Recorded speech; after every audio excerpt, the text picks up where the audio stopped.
just didn't want to live anymore. I was happy to die at 27. I was happy to finish, that was it. Nothing or nobody could bring me back. Not my wife and kids, didn't care about nothing. Every day I woke up, I just wanted to die. It's a crazy way to be, but only people who understand, like, who's been through depression and all that sort of stuff, will understand what I'm saying. And when you're so down and every day you wake up, even if it's sunshine and it's grey and you're negative all the time, and you're infectious, you infect people who are around you, make them negative and down, and you push everybody away and just want to be left alone, like in a dark corner, and left alone. If you had your arm chopped off, then people could see it and they know you've got a proper injury. But with you being mentally unwell, you can't see in someone's brain. So I could be here now and I look okay, but I could be hearing voices in my mind, or I could be going back and forth with my own self. It's one of the worstest things that I've ever experienced, like being punched in the face or whatever has happened to me in my life. Nothing could ever compare with mental health struggle.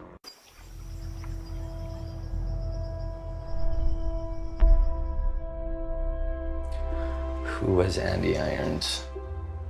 He seemed on top of the world and happy and just full of life. Three-time Olympic climb perfect. Off the bottom, the crowd goes crazy.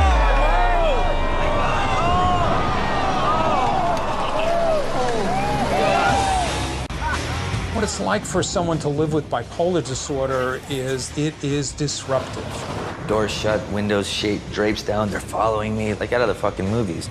I'm on a fucking downer right now. Bad one. When he got on a roll, there was just no way somebody's going to beat him in a contest. We call him the people's champ. You know, he's winning, we're all winning. He took everything to the extreme. He wanted the highs, and I guess it came with the low of the lows. And he's just looking right through me. He's going, "It's all right, brother, it's all right." Having your moods go back and forth, it's just like waves. You don't have any control over it. And you can't quite ride those waves. They just wash over you. It's extraordinarily painful. And as soon as my brother went down that dark road, we all went down that dark road. My brother's dark side started creeping more into his everyday life. Sometimes I'll get weird thoughts through my head, like it's a lot of thoughts, There are very few of us who end up achieving greatness. So for those who do achieve that, even burdened by having bipolar disorder is extraordinary.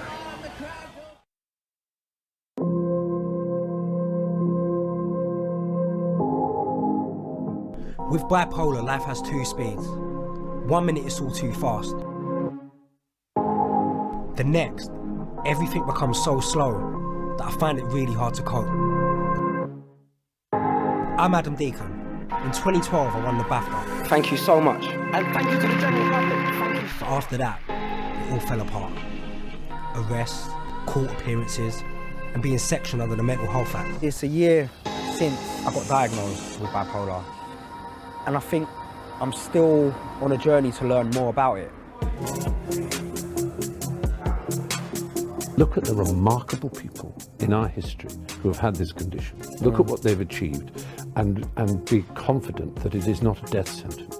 Are you still manic depressive? I am. I mean, the word we use now, is, I'm sure you're aware, is bipolar. You take medication? I do. I take lithium every day, rather large dose of it. It seems to. A kind of grandiosity and energy and hyperactivity, optimism. I mean, everything is the exact opposite. Where depression is dark and you don't want to talk to people, you don't want to connect, and you just want to be alone and you want silence. With mania, you want to talk to everybody all the time. You believe in yourself, you believe in the future. And in the depression, you don't believe there is a future. Depressed people are always saying, what's the point? Is there a middle? If only, sometimes there is. But then those of us, you know, W.A. Jordan, the poet, he said, you know, don't take my devils away because you'll take my angels too.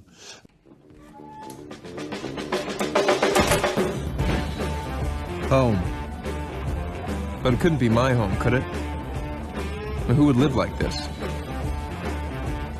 My first thought, torture. But saner heads prevailed.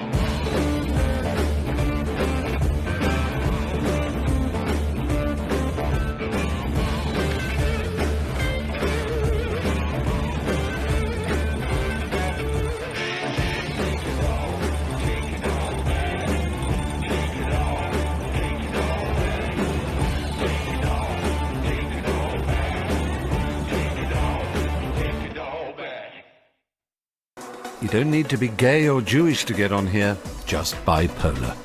He meant, of course, larger than life, furiously energetic, endlessly creative. Manic types do well in Hollywood, in all of show business for that matter. Euphoric highs and crippling lows seem to go with the territory and don't attract the stigma found everywhere else. Since my own diagnosis, I've kept working and found ways to cope. And I've also kept quiet about my condition. Now I want to speak out, to fight the stigma, and to give a clearer picture of a mental illness most people know little about. For a start, how do you know you have it? I have an old friend here in Los Angeles who's been very open about his depression, but I know he appears in most people's eyes to be clearly manic. It's Stephen. Does this make him a manic depressive? Can you press the button, Stephen? Very sorry. Then, Good point. A walking man in Los Angeles. Good to see you, mate. Hi, bud. How are you? I'm very well, thank you. Welcome. Come in. Thank you. Well, You know they stare and point at people that walk out here. I thought I was going to be arrested at any moment.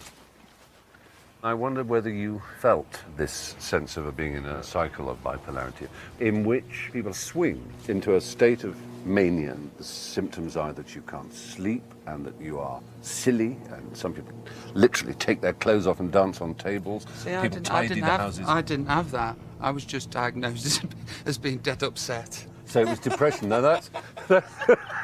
It wasn't. He hasn't got manic depression. He's just dead upset.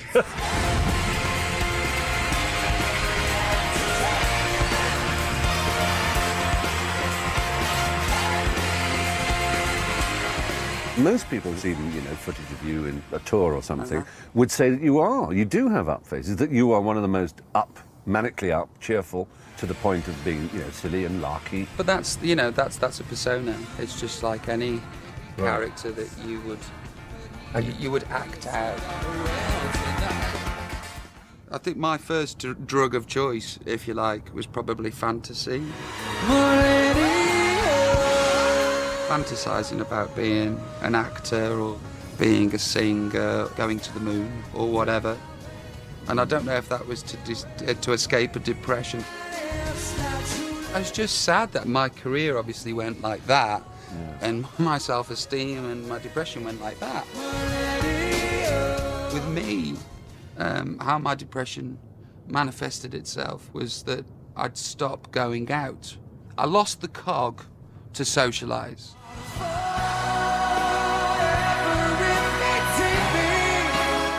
Having said that, I could get up in front of 35,000, 40,000 people and go, look at me, I'm ace. Yeah. And then as soon as I get off stage again, I'd get in the tour coach and go back to my bedroom and pull the duvet over my eyes.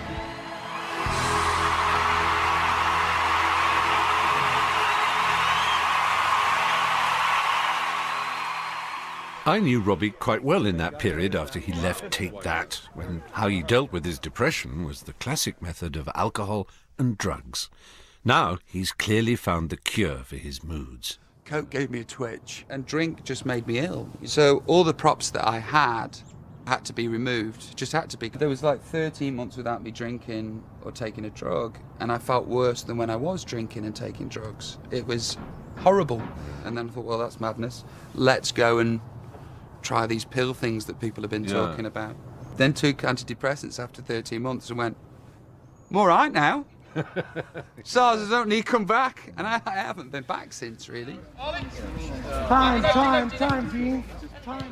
To be manic depressive doesn't mean, as many people think, that you're just really, really depressed. Robbie and I clearly have depression in common, but the difference between us is that he's manic only as a performer. I'm manic in real life, and it's a difference that I now know is crucial to a correct diagnosis. A lot of people ask me what it feels like, but the only way anyone could ever understand it is if they were to experience it themselves. To that end, I offer the following experiment. Draw yourself a bath.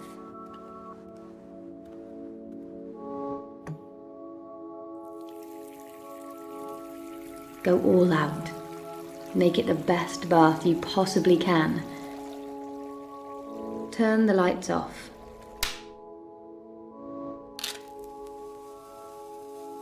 Leaving the room in candlelight.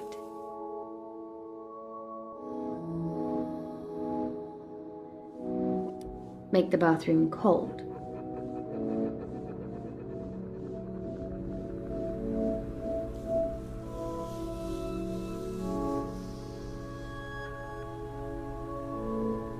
Slowly and deliberately remove your clothing.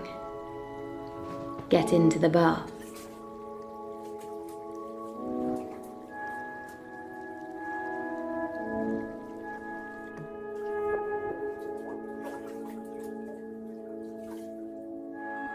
Close your eyes, lie there in the heat. Enjoy the comfort.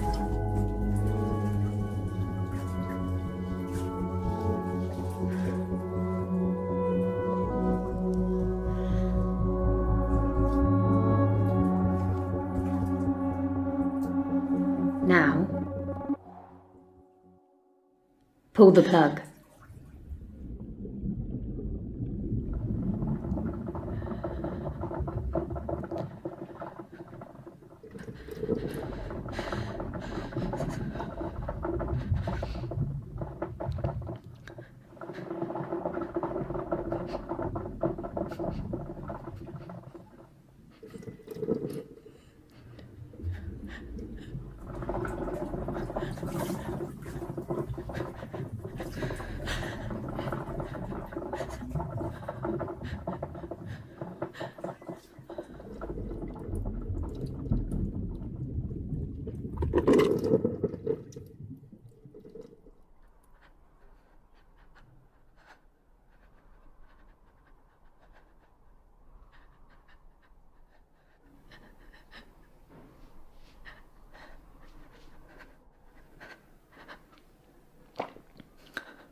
This is what depression feels like.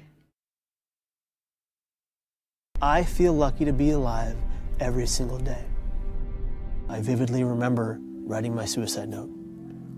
People don't get it. Like, I thought I was a burden to everyone who loved me because that's what my brain told me, because that's how powerful your brain is. I got off the bus. I walked slowly down the walkway of the Golden Gate Bridge. You know, people rode by me, drove by me, walked by me, and a woman approached me and she said, "Will you take my picture?" She said thanks and she walked away. It was that moment I just said, nobody cares. The reality was that everybody cared. I just couldn't see it. I ran forward and using my two hands, I catapulted myself into free fall.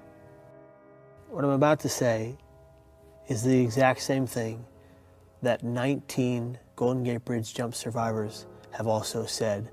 The millisecond my hands left the rail, it was an instant regret. And I remember thinking, no one's gonna know that I didn't want to die. In 4 seconds I fell 75 miles an hour, 25 stories, and I hit the water. I was in the most physical pain I had ever experienced, I have ever experienced. The Coast Guard was amazing. He was just so freaked out that I was alive that he just dove in and brought me on board. The guy said, "Do you know how many people we pull out of this water that are already dead?" And I said, "No, and I don't want to know." The guy put his hand on my forehead, said, "Kid, you're a miracle." My father took one step into the hospital room, and I looked up at him and I said, "Dad, I'm sorry." And he said, "No, Kevin, I'm sorry." And if you think about it, both of our immediate reactions were guilt. Guilt that didn't belong to either of us. And even though I didn't die, I caused people a great deal of grief and pain. Just the day of my attempt still sits within them today.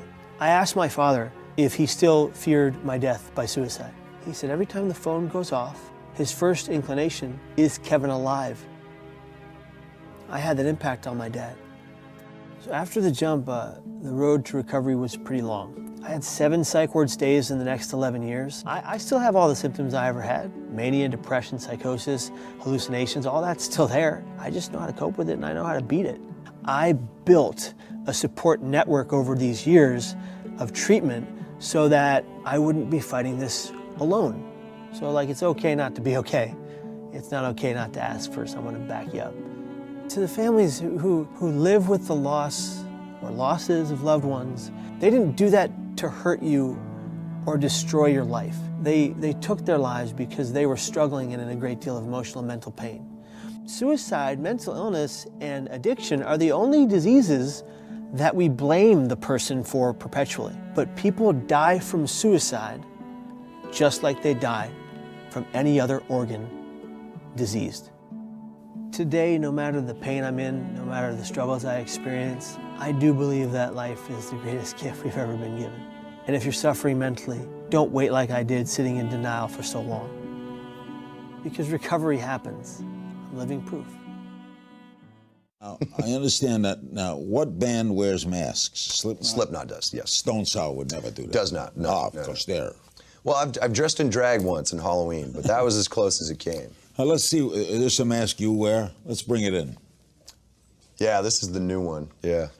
Who designs these masks? I came up with the concept. And does the whole band wear different masks? Yeah, everybody has a different Put one. it on. Oh. Do you have a name for this mask? No, just, it hasn't gotten to the point where it smells, but yeah. And that's one of the things that you have to kind of do, is you have to make sure that you can perform in it, or if not, then it's like, what was the point of that? Are you performing Halloween? Oh yeah, in Dallas. So it goes on like this. The buckle comes on like that. But the cool thing about this one is that there's a mask underneath the mask, just like that. Uh-huh. So that is considerably scary.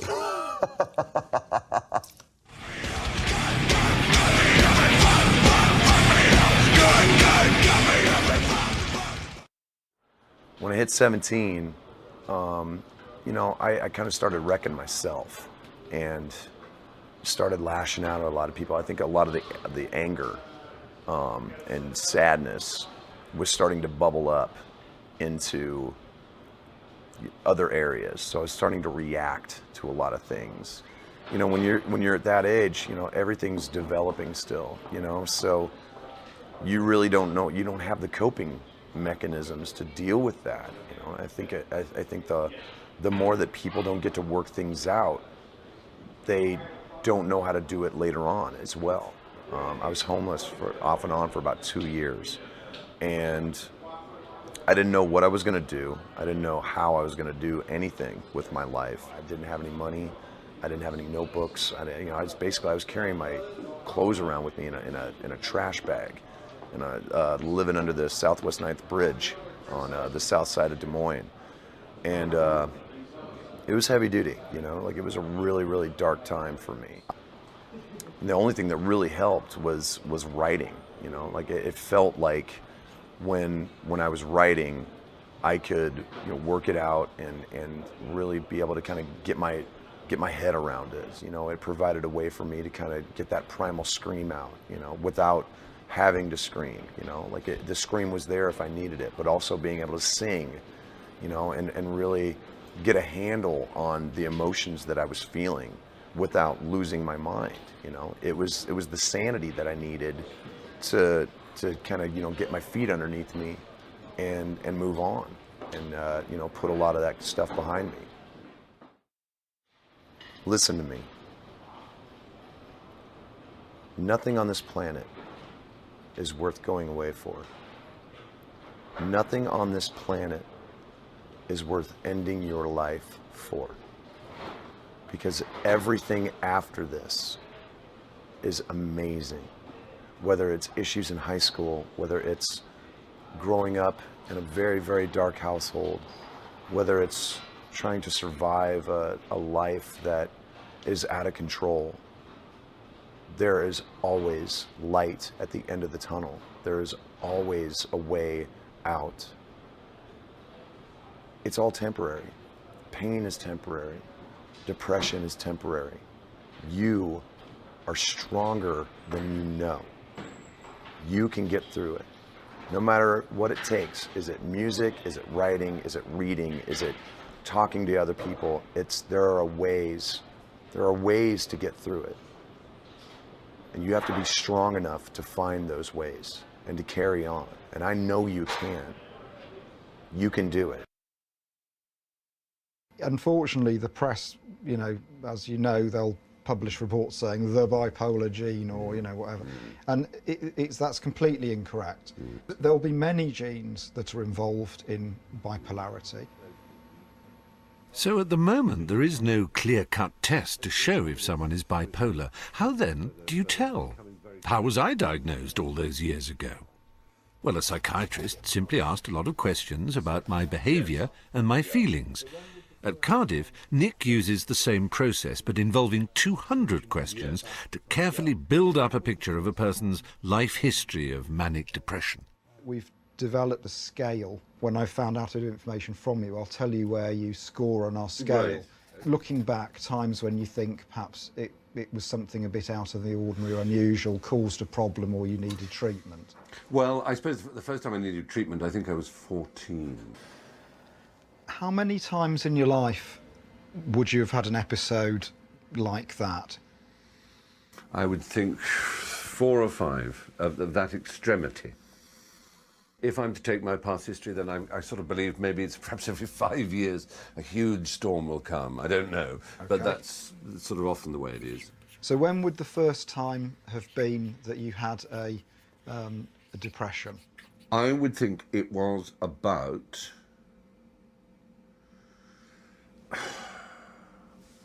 6 months before that manic experience, oddly enough. When you've been depressed like that, what's your self-esteem like? Oh, it's absolute zero. Stand up from a sofa and walk to the fridge is an act of unbelievable effort. Everything that happens is because you are a cunt. It's because I'm a complete wanker, that's because I'm an arsehole. You kind of almost have a Tourette's view of yourself. You think of death all the time, and even if you're not feeling suicidal, you're just constantly aware of death and aware of your own death and how welcome it would be. Looking back through your life, just roughly how many episodes of depression like that do you think you've experienced, just roughly? I should say 5 or 6. I think Nick Craddock's getting the picture, but so am I. Adding up all that extreme behaviour is making me a little concerned about what my eventual score will be. I realise I was lucky originally to be diagnosed at the mild end of the bipolar scale. But that was 11 years ago. Now I'm concerned to know how my way of dealing with it will affect my rating on Professor Craddock's scale of mania. Now, 0 on that scale is somebody who has absolutely no features of being bipolar at all. But between 1 and 39, that's somebody who has what we call subclinical episodes of mania. 40 to 59 on our scale is people who only get hypomanias, so that's the milder episodes. And then 60 and above is the range where people experience full manias. From what you've told me, you would score probably about 70. Although, to be honest, I wonder if you got close to having grandiose delusions in that first episode. If you did, on our scale, that would actually put you above 80. Yeah. Okay. Well, yes, that's... Well, it's good to know I'm not wasting your time, and then like, my little genes may be of some help to you in your research. Well, I didn't expect that. It's worrying that I seem to be getting worse. Clearly, I must now consider treatment. I think my life needs to change dramatically. The most dangerous sporting activity for women, which turns out to be cheerleading, apparently. Hello, Stephen here. I don't know what number you're calling. This is a dressing room. No, all right.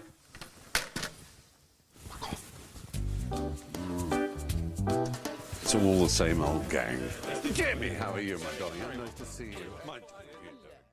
You, in 1995, quite famously walked off the Yeah. stage. You ran to, of all places, Belgium. You considered suicide and you were diagnosed with bipolar disorder or manic depression.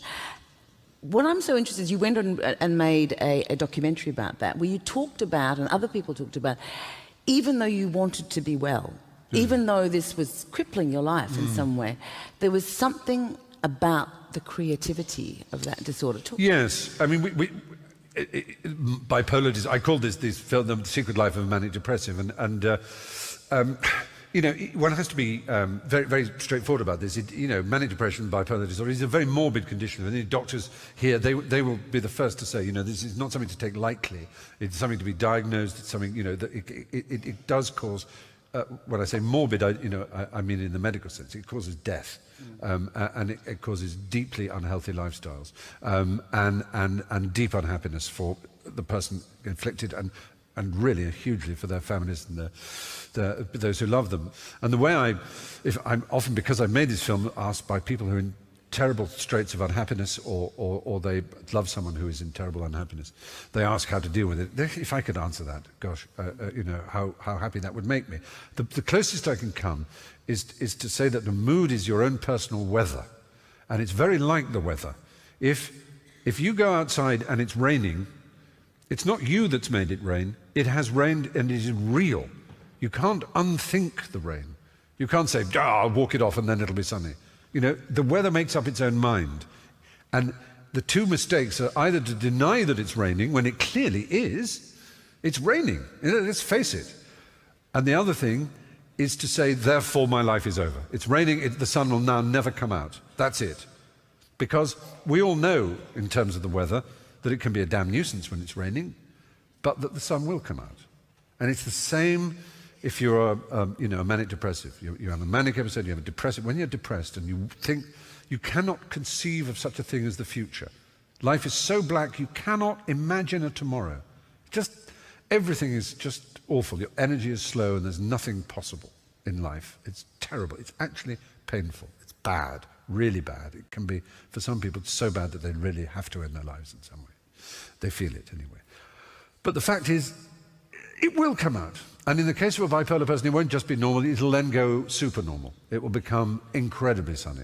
And rather than having no sense of the future, you plan for 100 futures. You are so excited with the possibility of what you can do in this world, with your creative power, with your entrepreneurial ideas. Your grandiosity knows no bounds. It's an extraordinary feeling. Terrible for people around you.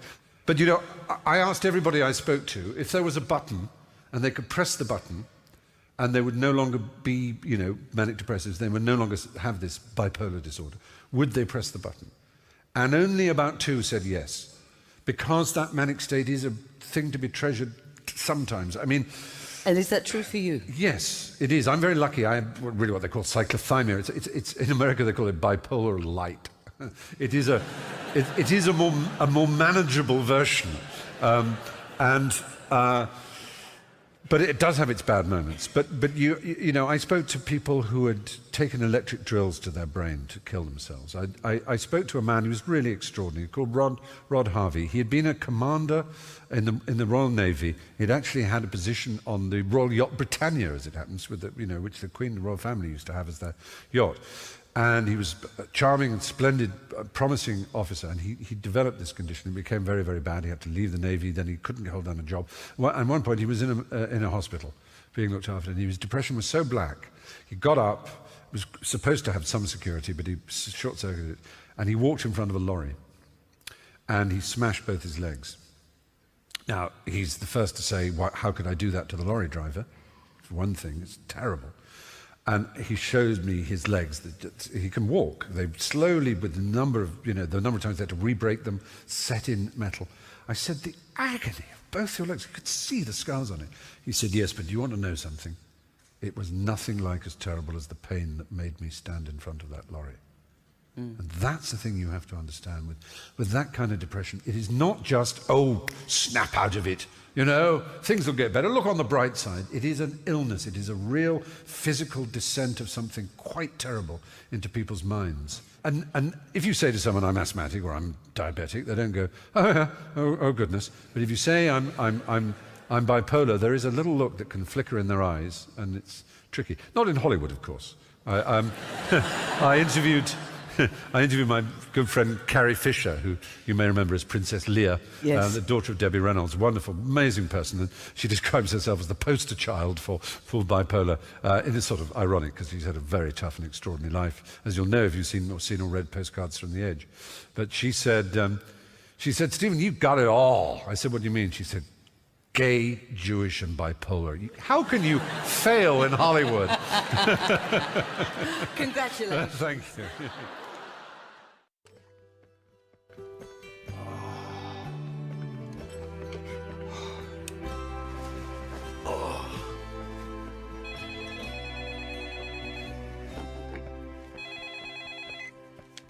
Yeah, Rooney? Yo, Carl, hitting the clubs? Got a case of Red Bull? Gonna pull an all-nighter. You down? Yeah.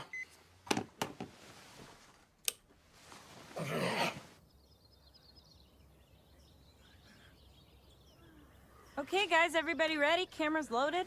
Allison, Yep. do we need to use a flash? Not when the sun's up, Reggie.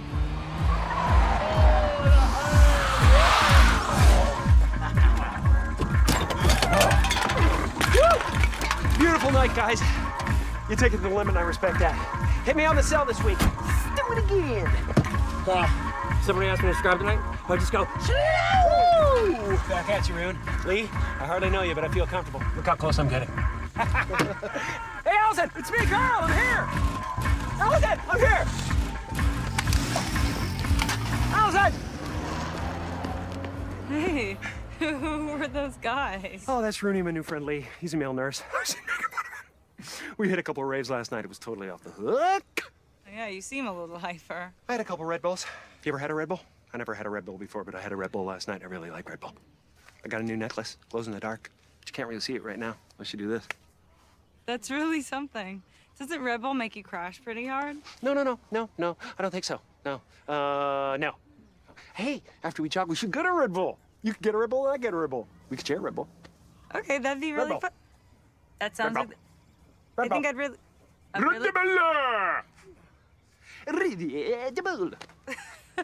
Okay, a lot of energy. I like it. Everybody, this is Carl. Carl, this is everybody. Hey, everybody! Come on! Let's get into shape!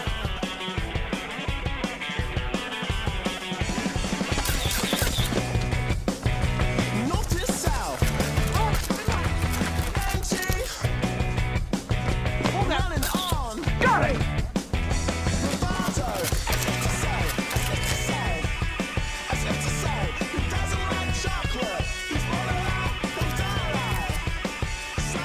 Hey, Carl, you okay? Hold it right there.